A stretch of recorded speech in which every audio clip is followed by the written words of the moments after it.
балалар, қал жағдайларыңыз қалай? Students book'тың 67-ші беттің тапсырмаларын орындаймыз. Exercise 1. Read Katrina's paragraphs, then match them with the headings A, D дейді. Катринаның жазған параграфтарын оқимыз. Одан кейін оларды жаңа параграфтарға аттармен сәйкестендіреміз.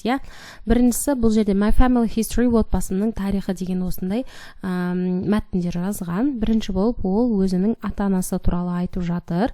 Бұл жерде ата-анасы және ата-әжесі туралы айтып жатыр. Олар қайдан шыққан, не, қандай болған.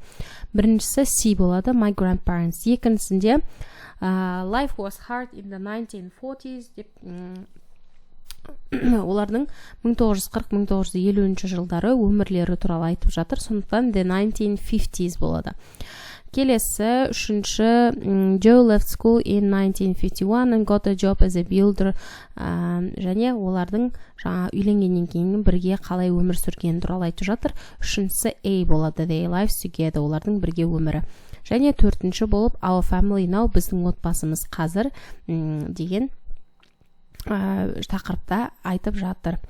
Келесі exercise to make presentation slides, follow the steps in the project checklist дейді. Енді өзіміз осындай презентация жасауымыз керек, өзіміздің отбасымыз туралы.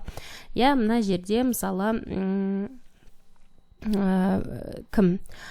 Жаңа Катрина сияқты абзацтарға бөліп, жаңағы ерте олар қайда толды, қайда өмір сүрді, оқыды деген сияқты. Одан кейін үйленгеннен кейін не болды және отбасымыз қазір деген тақырыптарда біз жазуымыз керек. Мысал ретінде осындай етіп мен жаздым. Мысалы my grandparents, менің ата-әжем, my mother's parents, Айжан and Бауыржан, are both Kazakh and lived in Almaty. Бауыржан was born in a small village near Astana in 1950 and Айжан was born in Almaty in 1952. They both moved to the city for university but didn't meet until later. The 1970s, life was changing a lot in the 1960s, but things really developed in the 1970s. Cities grew and the space program became very important.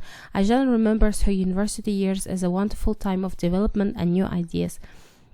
Their lives together. Baujan finished university in 1972 and got a job as an engineer. Ayjan became a teacher. They met at a cultural festival in Almaty. They went out together for 2 years and then they got married in 1974. Our family now. Ayjan and Baujan had 4 children and now they've got 15 grandchildren.